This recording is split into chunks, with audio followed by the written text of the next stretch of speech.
All right, Entree Architect community, it's 4 p.m. Eastern, which means it's time for the Entree Architect Context and Clarity live conversation for Thursday, February 2nd, 2023. And Katharine reminded me before we got started here, this is actually our 2-year anniversary of Context and Yay. Clarity Live. So thanks for being here. Thanks for celebrating with us. We'll get into it here in just a minute. When you get here, say hi. Let us know that you're here and let us know where here is for you. Where are you joining this conversation from? And if we've never met before, my name is Jeff. I'm in Indianapolis. I come here every weekday afternoon at 4 p.m. Eastern for one reason, so that we can find clarity around the things that matter most to you, the architect. It doesn't matter if you're the employee of a firm or you own your own firm. Maybe you circled a date on the calendar. You said, hey, 2023 is my year, and you're on the runway to starting your own thing. Or maybe you have had your own thing for a year or 15 years or 27 years, and you're starting to rethink or reimagine what that firm could or maybe even should be. All of the topics that we cover, one topic every day, they all fall under the broad umbrella of the business of architecture. And they're all the need to know topics for the success of entrepreneur architects just like you. So thanks for joining us today. As usual, for these conversations, I am joined by Katharine MacPhail. Hi, Katharine. Hey, Jeff. Happy anniversary. Oh, yeah. I know. It's so nice, isn't it? I remembered. Sometimes I don't remember. Well, But, you well, remembered. I I did remembered more not. I than had you no did, I guess. idea. Well, that's all right. It's Yep. been a long 2 years, but it's been a quick 2 years. This We've is had a true. And lot of conversations with people. we have. Yeah, we were talking about that. And this is our 94th Ooh. Context and Clarity Live, and that would make it our Mm. 685th Oh, Context and Clarity conversation it's just overall. a So lot. That's a that's a lot. lot of talk. That's a lot of talk. That is, and when you say that maybe you're rethinking what your firm could or should be, every time we talk to a new person here, I think of how my firm could change. So it's just a weekly changing going on. Yeah, well, it's the shiny object of the week, I guess. Yeah, I guess it suits me, but yeah, it's been a lot of interesting conversations. It has been, and I'm glad you brought that up because otherwise I would have forgotten this. Tomorrow we're going to officially launch the Context and Clarity Classroom. Oh, So over in the Entree Architect Network, network.entrearchitect.com, show up tomorrow. And over the tabs over, we call it their channels, right? The channels over in the left-hand side, there's going to be one, there already is one, for Context and Clarity Classroom. I'm going to drop a worksheet in there, and then we're going to let you know hmm. when we're going to meet. We're going to give you time to fill out the worksheet, and then we're going to meet for 1 hour and go over that worksheet and take the things that we learned today, figure out how to put them into practice in Oh, your firm. So the Context and Clarity Classroom starts now. How about wow. that? That's yeah. A So we lot of should all be pressure. taking notes, I You guess, should be. during this. Should be. It's a lot of Is it going pressure. to be like a mimeographed worksheet, or is It it is. something we Yeah, have to download? it's gonna be slightly damp, very blue, and it's gonna have a Smelly, certain smell to it. Yep. right? It's going to be kind of Exactly. wet. You can put it on your face like a washcloth. Yeah, I wouldn't, but yeah. Yeah, I Yeah. wish that would Just bring like me that. back. Just Yeah. like that. I'm looking at the, comments over here, and it looks to me like Christian was the first in the room today, which, means that he is the winner of today's John Kenny Memorial Crocheted Bathtub Award. So congratulations, Christian. Glad you're here. Glad you won. Welcome back. John Jones, welcome. Jessica from Los Angeles. She says, "Happy Friday Eve." Somebody must be looking forward to the weekend. We've got a fellow alum to connect you with here today, Jessica. Spill the beans on that. Let's Mm. see. Erica says, "The one day I'm sitting here waiting for the crocheted bathtub." You didn't get it. I'm sorry about that. Good afternoon to Chris Novelli in Massachusetts and Yoko in Alexandria, Scott Thrift, a cloudy day on the bay in San Francisco. Welcome back. Mark R. LePage, it is time. And Barry Reed, hello from rainy, dark, and windy Scotland. Glad you're joining us today, Barry, or this Mm. evening for you. Cheers to you. Let's see, who else haven't we said hi to? Alan Benoit. Benoit. I know I ask you this every time I see you and you say it either way, but Benoit is what it is today. Alan, welcome back from Vermont. and Chad from the ATL. Glad that you're joining us today as well. If you are on Facebook right now and you're commenting away and you go, why are my comments not showing up like Chad's are or like Mark's are or like Jessica's? It's because you're in a closed Facebook group and you need to give Facebook permission for your comments to escape that group.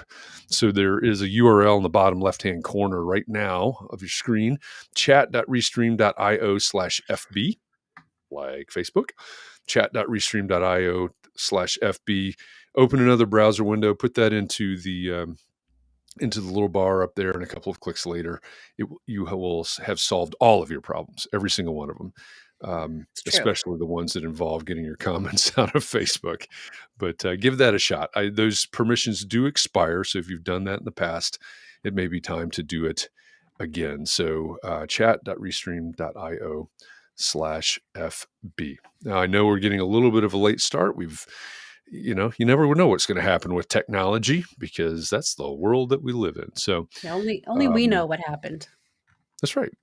And Right. it is what it is, right? It's just technology. So we're going to jump into it here, unless I've forgotten anything, which is always a possibility.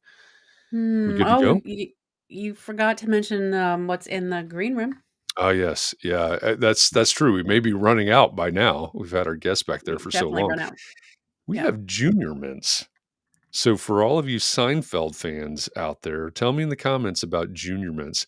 Our Mm. green room this week is stocked with junior mints, specifically at the request of our special guest today. I'm so Mhm. happy to, to have that request. In fact, I might find a way on the way to the basketball game to get a box of junior mints if I Do you can. like junior mints, I Jeff? do. I do. Huh. It's dark chocolate with minty inside. They s- do they still make them? I guess they do. I don't know. I would think that's a classic. You can't get rid of it. Chris says he Yeah. hopes no one is having surgery. There you go. Seinfeld fans. If you don't know it, just Google it. Magic I Google don't. box Yeah, knows I all. don't know. All right. Well, you'll have to Google while we're talking. All right. Our guest today is an architect, an educator, and I'm going to say a YouTube star. He's a co-founder of the practice Design with Company and an associate dean at the University of Illinois, Chicago. Go Flames. He and his team make videos about architecture because architecture is everywhere and can help us to understand how the world works. Stuart Hicks, welcome to Context and Clarity Live. Hello, thank you for having me. Oh, it's Great to be here. it's great to have you here. So I mentioned to I'm beating you to Jessica. junior mints. I'm sorry, I'm got junior mints on But at least you have fresh breath, and that's what's important. me. This, that's important in these live streams. Fresh breath. Absolutely. So I mentioned to Jessica. I don't think I've seen. Um, we've got a couple of Michigan alum here in the group, and you did your undergrad at Michigan. I did. Yeah, Yeah, I'm going to tell very good. the So story there's of some. the McDonald's across the street and how I've been tainted and unable to eat McDonald's since. No, you just ate it all. You just ate it all at once. It could have spread out Right, over your got life, but you just had it all at once. worlds. Right. A Right. lifetime There's only for so it. much we can eat. Yeah. Yeah, no, that's it's good to get it out of the way, I guess. That's right. Yep. Well, we've been talking all week about your YouTube channel. We've been talking all week about explaining architecture and storytelling. So, I think the place to start it, and some of us are trying to figure it out, right? So, what are the stories we need to tell and things like that? But you're an architect, you're an educator, obviously, like I said at the very beginning. Why did you just decide to start making videos? Oh, that's a great question. Okay, so why did I start? It's a big one. I ask myself all the time. Every week when I'm making a video, I'm like, why did I start? Yeah, okay, so I think it started by seeing what I saw as an opportunity on YouTube, where it felt like there was no one talking about architecture the way that we talked about architecture in school, and kind of like mixing theory and practice and that sort of thing. And sound quality Yeah, bad? we went fuzzy again. Oh no. All right, switching my Do you want to try switching that mic again? oh, Right. Yeah. I think maybe it only has so much time and it's going to be okay. This is my It's your prediction. this is all this is right. my diagnosis of the situation. Can you hear me All now? right. Can hear you. It's still fuzzy. It's No. Man. Well, it's interesting that you say that because when I was watching your videos, I was thinking about how it reminded me of conversations we would have while we were in school that I kind of miss Mm. having those. So it did remind me of Can you hear me now? what you might sit around. Yeah, Well, we can it's hear you, but it's still kind of it's the crunchy. same. It's the same. Yeah, Oh no. yeah. We may just have to roll with it. Okay. Well, I can try other techniques, or I can talk slow, whatever works. Well, why don't we just take a minute to try something else because it won't be very good audio for the. Okay. For the You podcast. want me to try a different computer? All right. Yes, we'll just Yep. talk amongst ourselves. Yeah.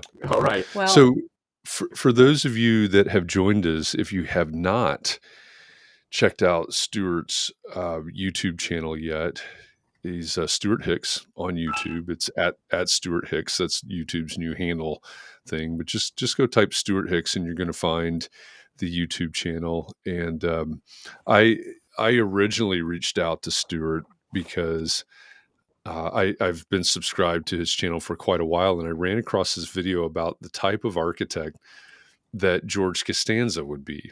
yeah, So that for would the grab you. Seinfeld fans, yeah, oh yeah, of course that grabbed me. Um, Yeah. so the Seinfeld fans, George Costanza, aka Art Vandelay. I was watching that video, and I took on an extra pro practice class with the undergrads this past semester, and I thought, um, what a great way to introduce ethics in architecture. So that was part of the beginning of the ethics lesson. And I originally reached out to Stuart and said, "Hey, thanks. This is a great intro to ethics in architecture." I'm on the other computer. You want me to sign out of here? And Yeah, I'd say Yeah. give it a Let's shot. try that. Yeah. Give it a That'd shot. be good. Yeah, no worries. All right, so Hmm. we're going Well, to now they know what was happening before. I was trying to keep it an exciting secret, well, but that was that was exactly he's back. our He's back. conversation that we had before. There it is. All all right. right. Is this better? It's slightly different perspective, even. I think that is better. Okay. See if I can get in my camera. Yeah, that's better. It sounds better. Yeah. Okay, good. Yeah. All right. So, All There right. we go. So I heard some of what you were saying. Maybe I could pick back up in my story. yes, Yeah, please. Sure. So like I saw what I thought was an opportunity. I had made videos as part of my practice to sell projects. Mhm. And, I was told when I was in grad school that I had given the worst presentation of a project that they had ever seen. But at the time I wanted to be a teacher. And so I practiced really hard to try and get better at it. And I guess all of that kind of coalesced when I started making these videos for some projects. And then I saw this opportunity on YouTube, or what I saw was what I thought was an opportunity. I wanted to do it for about 6 months to a year. I had recorded a single video 20 times because I hated appearing on camera. I hated talking to the camera. Thought I was terrible at it. But then COVID hit, and I had to go online and make lectures where I just had to do it. And when we did live stuff, I bought a green screen and did skits for the students. And at the end, they said you should make a YouTube channel. And I was like, I needed that permission almost, I think, from them to say, it's okay, go ahead and start. And finally, I was just like, I'm going to put it out. And I know it's not good yet, but every week I'm going to try something technical that I'm going to try to get better at, and I'm going to pair that with a topic. And so every week it's like sometimes it's storytelling, sometimes it's audio, sometimes it's lighting. My lighting is bad, but every time. That's probably better. Every time I try to do something a little bit unique and learn as I make a video. Yeah. Yeah. I love Mm. that. I love that you need permission from probably the TikTok generation. That's right. That's right. Yeah, Yeah. exactly. Like, I did can you watch understand that. this middle-aged guy talking to you on YouTube or not? Yeah. Yeah. Well, Exactly. I think you're about 20 years younger than than we are, I'm Us. going to say. Yeah. So who's middle Yeah. aged? I don't know. Let's all be middle aged. Yeah. Well, Yeah. we can all be that age. Well, So, anyway, yeah, so I can get that. yeah. Yeah. So where do you get your ideas from Good for question. the topics? Yeah, great question. So when I first started, I had lectures that I've been giving as part of Mhm. being a teacher. And so I started by just kind of like segmenting those, but quickly learned that like a lecture is not the same as making a video. Like it's a different thing. And then learning the audience of like who's coming to watch these videos. Yeah. YouTube Mhm. gives you so much analytics that you're able to assess really right away, like what are people responding to? What are they not? Like in the video, you can see where people step off when they come back.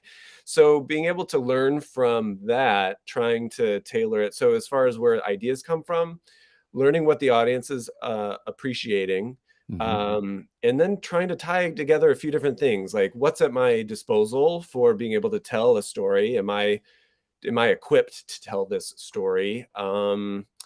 Do I have any special access that I can gain and bring some insight to this topic? And more and more, I start with a topic like, can I make a good title and thumbnail first? And then create a topic around that, because that really is an important, like that packet, like how you package the topic is so important. It's almost more important than the topic itself, Yeah. learning that stuff. So where do I get ideas? I've got a running list of ideas. I'll see something and I'll put it in a note thing. I saw that pinup magazine is doing this one on Barbie houses through the years. I said, oh, Oh, that'd be a great idea. And then I'll reach out and see if I can make it happen, just so it just kind of grows on what I want to learn about, who I want to, and like, can I bring something to it? Yeah. Yeah. I love that. Um, James Petty, oh who's yeah, I in was New going to ask York. you. I Yeah, can he's ask he's him. got a question. I was going to ask a very similar question, but I think we ought to run with James's here. Yeah, that's a great question. Yeah. It's changed. At first, I thought to myself, I want anybody to be able to watch it, or Hmm. to want to watch it. I think now that answer to that question that I initially had, I think as it's grown, trying to be a little bit more specific, I think my videos now are probably for a general audience, Mm. but I don't want architects to, what I say, I don't want architects to vomit if they see it. Like, I think that, a lot of times when It's a we, high bar. yeah, when Mm. we as experts see things that are channeled toward the public, it can feel overly simplified, that sort of thing. And I really try to resist that. So I want architects to appreciate it. I don't think it's necessarily for architects, but I'm trying to bring that back. Like my next video, this morning, I met with Getch Partners, who has a tower that is an engineering feat here in Chicago, and it comes down on it cantilevers off of its core. It's awesome. I imagine architects will want to watch this video, because I think I'll be able to get more insight into it than a typical Yeah. magazine article, even like talking to the designer, talking to the engineer. And my hope is that, like, through the channels, like, sense of being able to say things plainly, but also have access to experts and people who are really Yeah. engaged in these things, try to make it so maybe it bounces around a little more than it has in the last few months. Yeah. Well, I think that's a really important point, because one of the things we've talked about this week is why would architects we've generalized it and say, why would architects tell stories? It Yeah. doesn't have to be a YouTube channel. It could be a blog post. It could be, Sure. right, there's all kinds of mediums out there, but the idea of who, why are you doing it? But then right on the heels of that has to be the who, right? So who are you telling these stories for? So if you were to put yourself in the shoes of somebody in this community, which is, as you heard, Barry is in Scotland, and I haven't been paying close enough attention to see if Audrey popped in from Australia or others, all over the world, small firm architects. Um, why, if I'm not telling stories now, or if I'm not producing content now, whatever we want to call it, why should I be telling stories? Why is it important for architects to tell stories? Right. That's not a lens that I typically think of where I'm gaining the lessons from. So Yeah. your question is a kind of new one for me. So I'll be speculating a little bit, but it seems like the primary times you're telling stories are one, maybe internally as you're formulating your own design concepts and things, you're Mhm. telling a story to yourself, and Right. how you craft a story to yourself, I think is useful for knowing when you're making quality decisions and that sort of thing.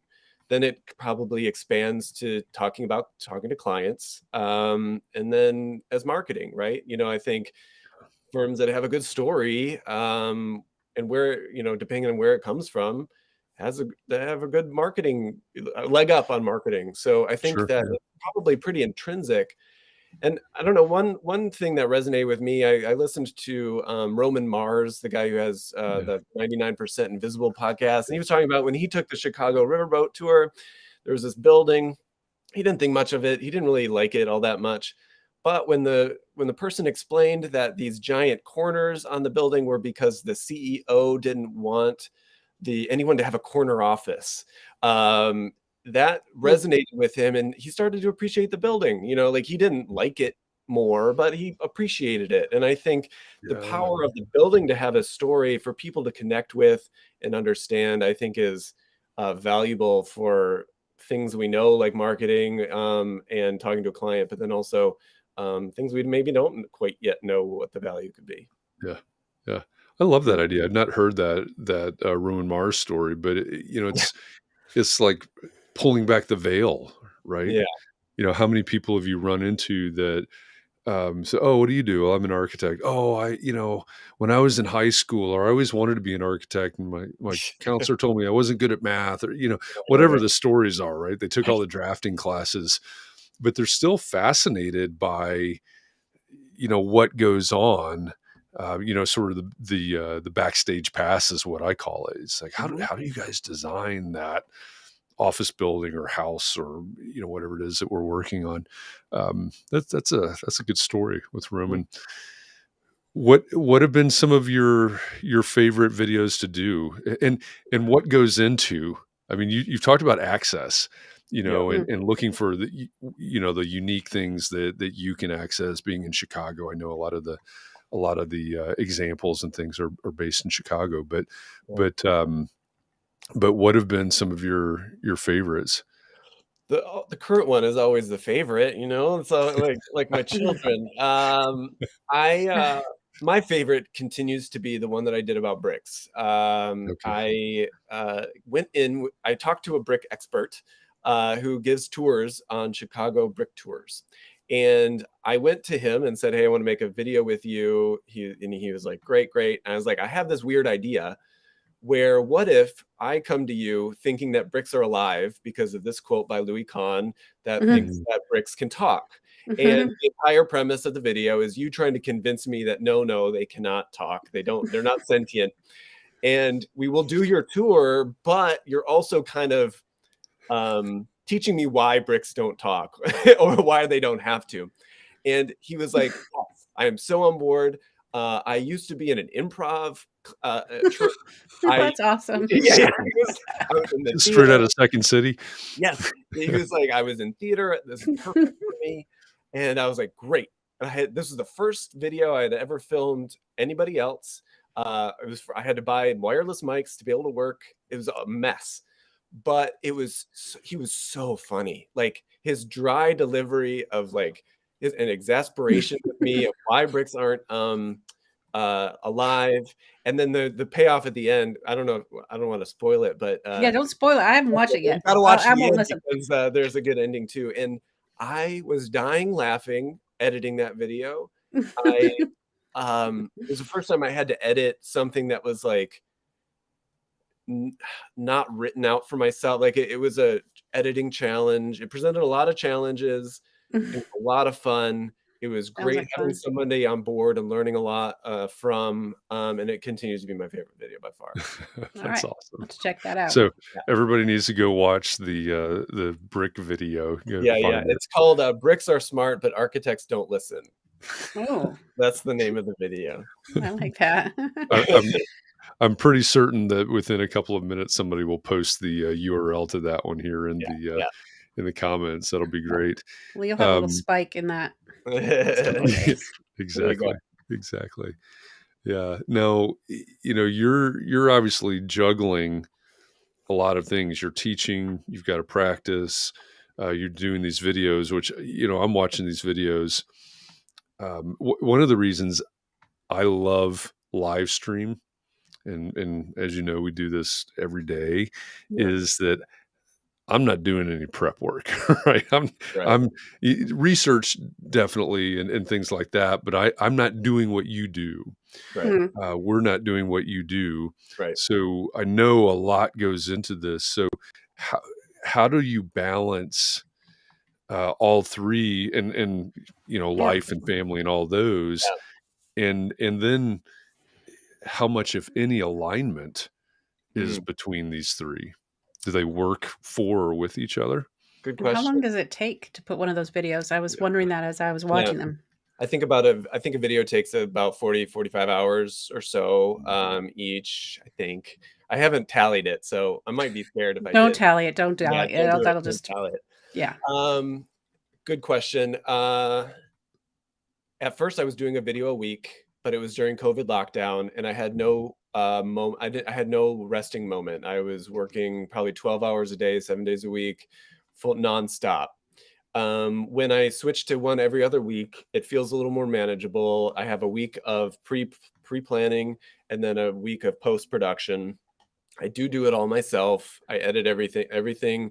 Mm, I've had help with research. I've now have a student, an intern, or a film student from Mm, a local school who will film when I go out and I'm interviewing people, and that's a big help. So, but I do most of it myself. I have people I talk to and things like that, conceiving with ideas.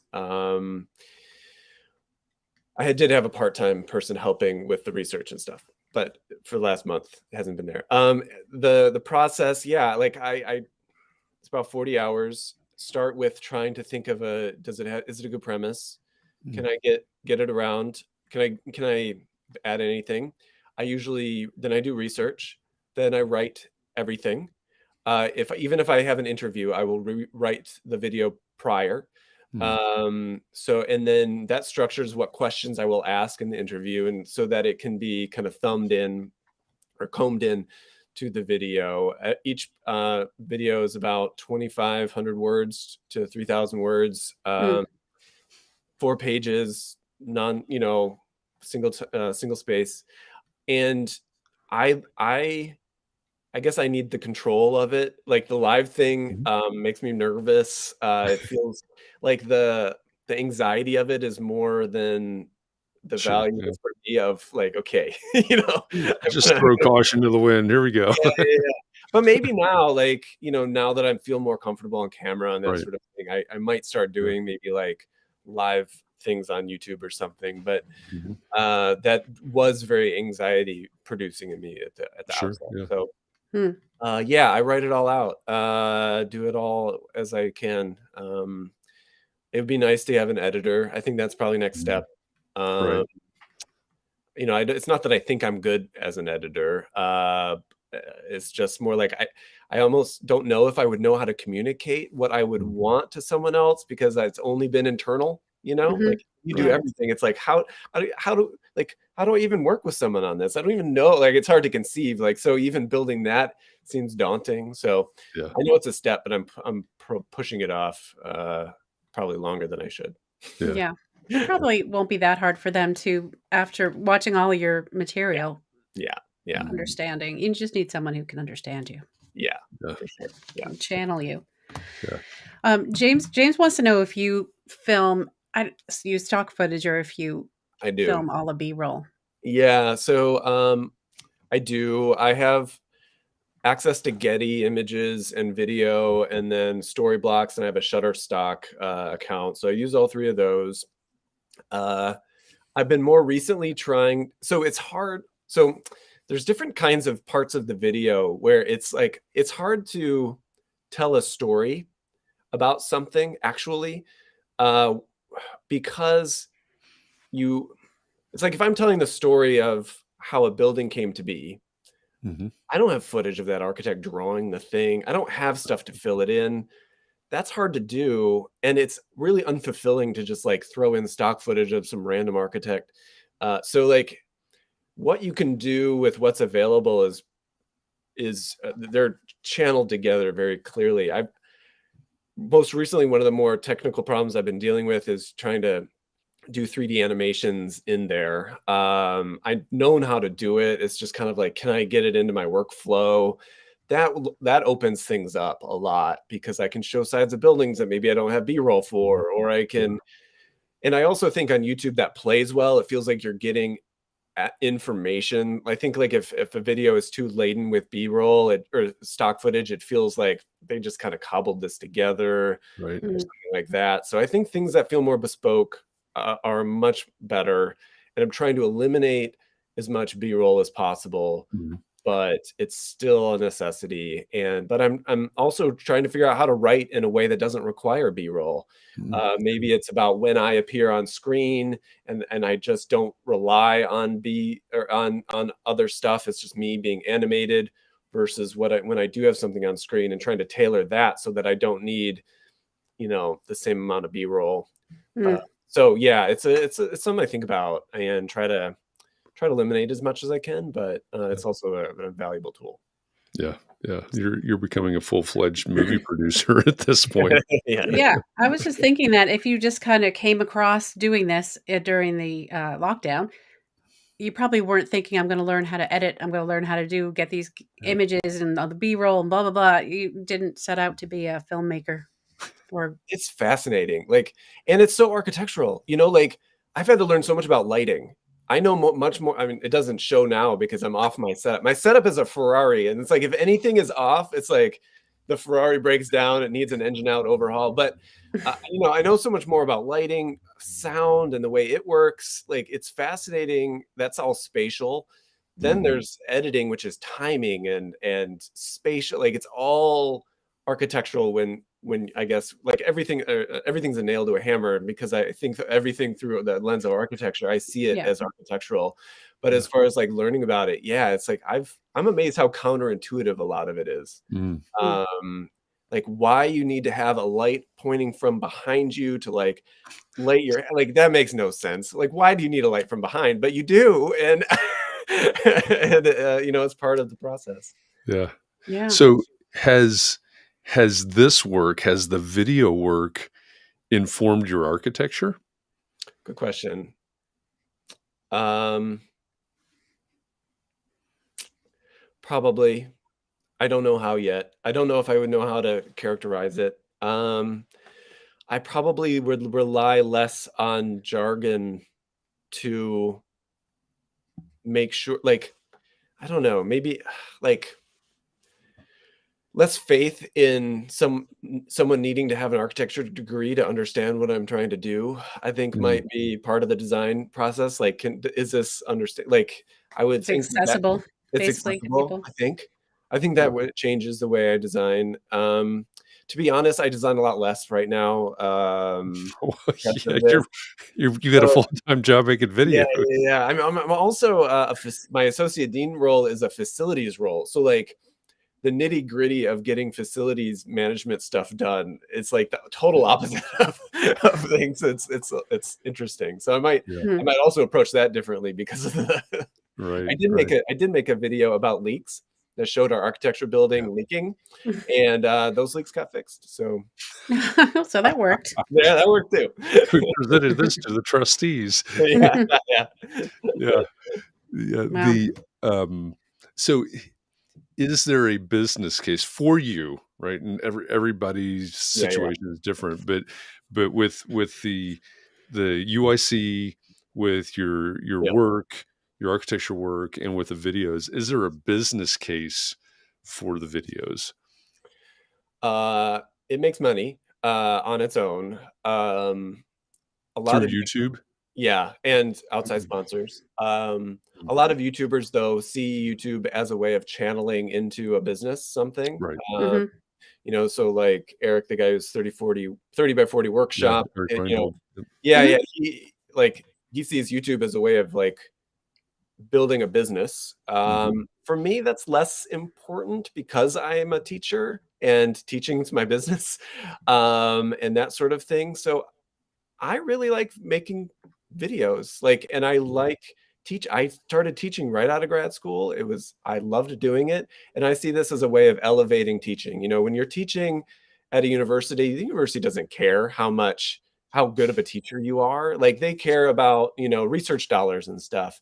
And so Mhm. I'm trying to be like, Look, okay, we're gonna elevate teaching. We're gonna make this a thing." Mhm. And I Mm. want you to, I want the university to recognize that, like, this has value and that sort of thing. So Yeah.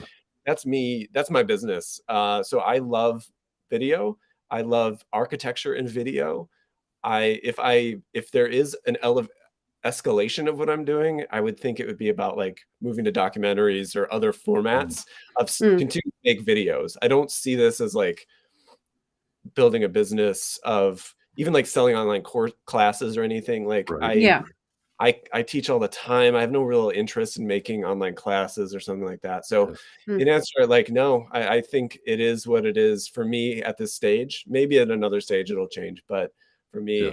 I like what it is. Yeah. Yeah, that's an interesting point too, because Eric was a guest on, one of our guests on Context and Clarity Live maybe A a year year ago, maybe. ago.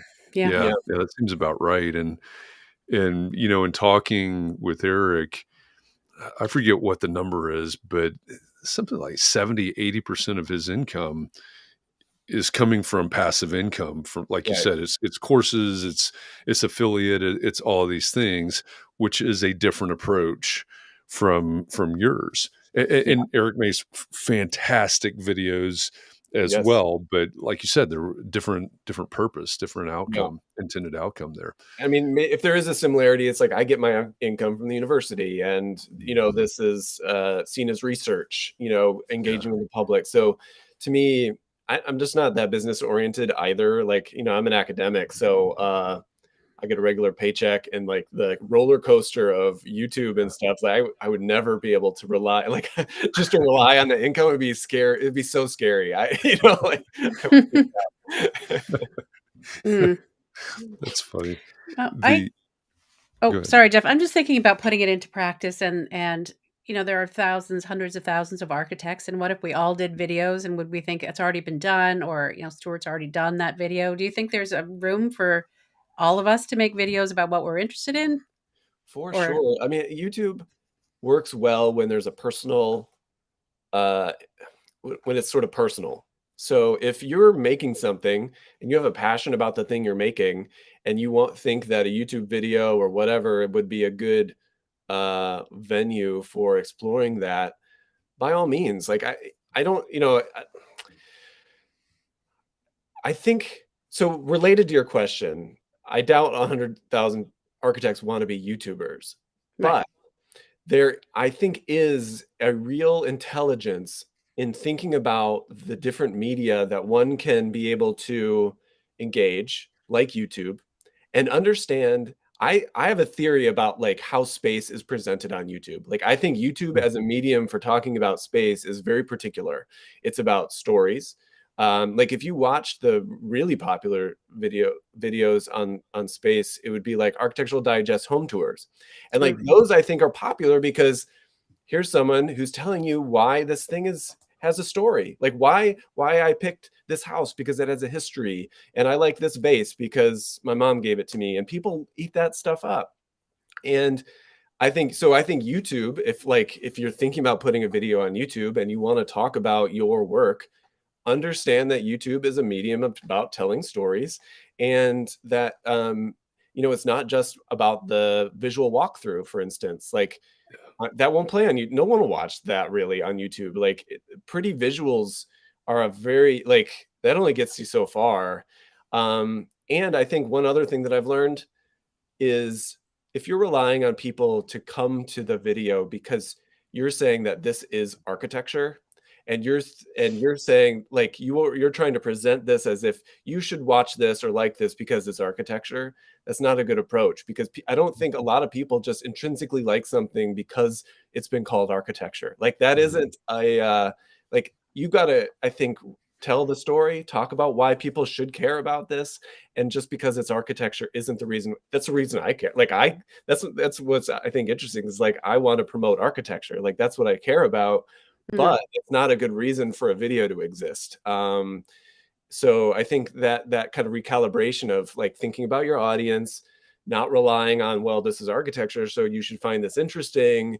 Like I think there's layers to how one might make a video on their own work and it playing well on YouTube. That doesn't mean, thinking through the algorithm of YouTube is the only reason why you'd want to put your own video on YouTube. But if you do want to have it be a thing, I think that there's value in thinking through the medium and what biases this medium has. Yeah. Yeah. And as you were talking about that, it reminded me of the study, and I don't remember the specifics of it anymore, but it was the group that went out and they bought a bunch of th- they went to yard sales or something, bought a bunch of trinkets, and then listed them on eBay. And they listed them once. And here's I used this example the other day. I just made it up. Like here's the jade elephant. It's 3 inches by 5 inches, and we're listing it at $20 or something. And then they went back and they listed it. And here's this jade elephant that my great grandfather picked up in India during World War One. And there's another Seinfeld tie in here. Yeah.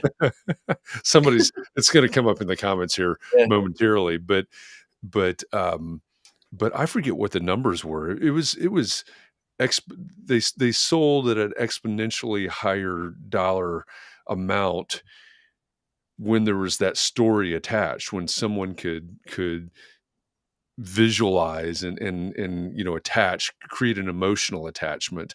And there's tons of research out there too on how we value products and services when we can make an emotional attachment to that, which is something that architects really need to listen to.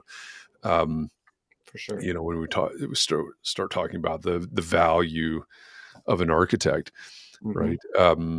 And so when you're talking about that, it's like that's related in a way to that study, certainly. Yeah, for sure.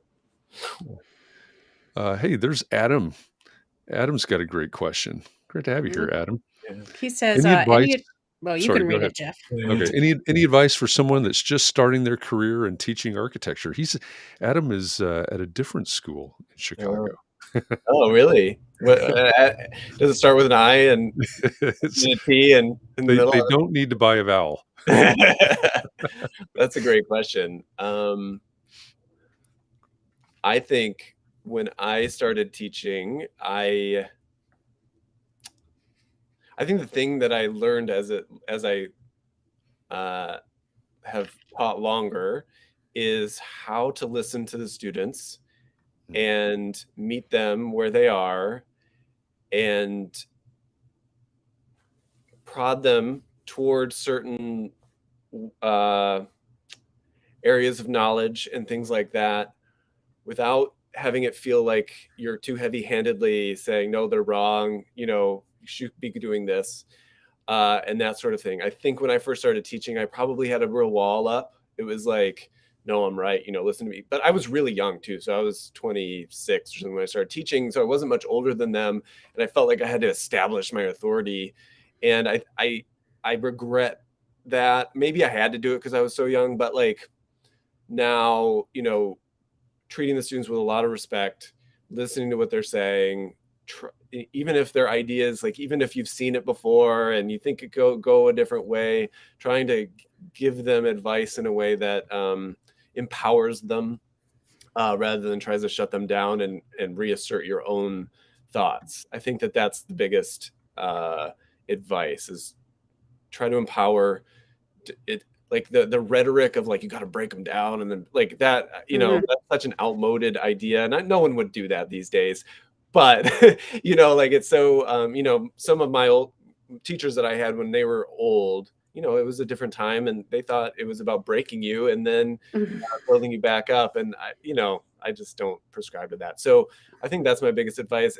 It's not a prescription of how to do it, because I think how to do it is very difficult, but I also think it's unique to each person and each teacher how they approach that. But that's the delicate balance I think that I try to strike. And I think I fell on one side maybe for certain reasons, and I'm happy that I hope that I've moved on from there. Yeah, it's no fun to get broken down. Yeah, right. Right. This is true. Yeah. There's another question. Oh, sorry. Go ahead. No, go ahead. Go ahead. Oh, there's another question about my favorite YouTuber that I look up to the most, and that's an interesting one. I love Tom Scott. If you are familiar with him, he is a British YouTuber he is the master of the walk and talk. He can walk and talk and segue into a topic in a way that is so good. And it's hard to understand how or why he's so good unless you've tried it, because it's hard. And just watching him, he's a master. It's so good. And so he does some architecture every once in a while, but his videos are 6 or 7 minutes long. They're really narrative based, but they feel like there's no fat on it. It's boom, you're in, you're out, but it's fascinating. And I think he's my favorite to look and try to study. And I've watched everything he said about like how he does it. Like he wears an earpiece sometimes. Like I get into the nitty gritty of like the how.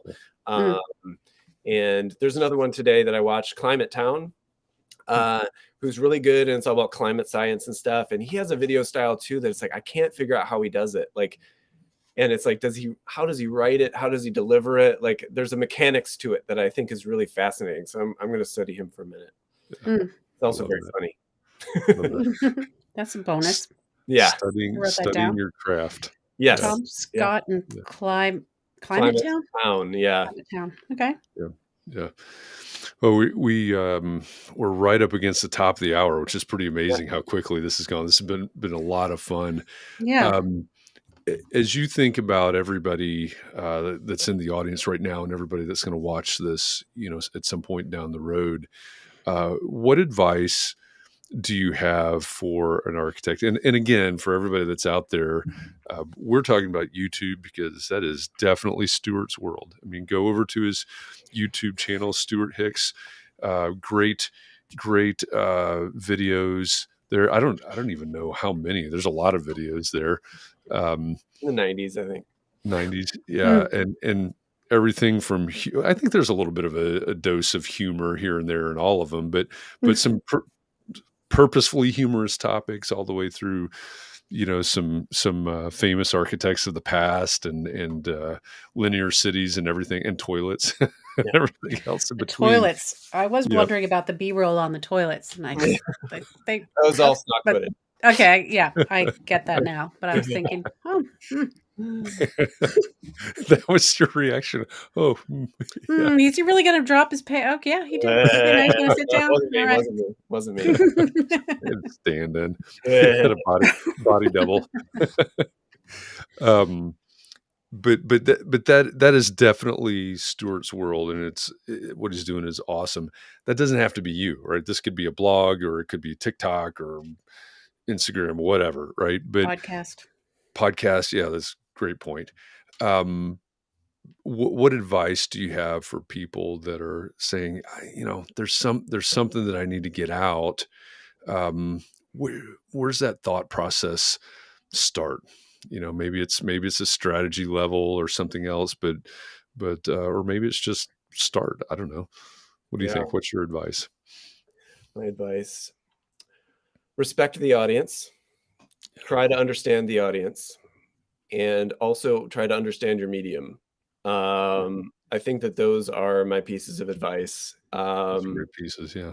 I think, and that I think is translatable to just being an architect, even, designing or talking to clients. I think, to me, those are the things I try to think about a lot and have been forced to think about very specifically because of the medium of YouTube. But I'd also like to be able to import back to be an ambassador, ambassador of architecture to the public, but then also an ambassador back to the discipline and to the profession. of some of those lessons. And I think those are the big ones that I'm working on right now, and hopefully can be valuable for people to really think about as they're crafting their own work. Yeah, yeah, that's great advice, and it's important. I mean, we've talked about strategy a little bit this week, and I think what you just said fits right there in there. So thank you for that. And we- again, this is another one of those. I say this quite a bit, but I would love to spend another hour or two talking about this. We'll have to have you back at some point and Yeah. pick the conversation back up.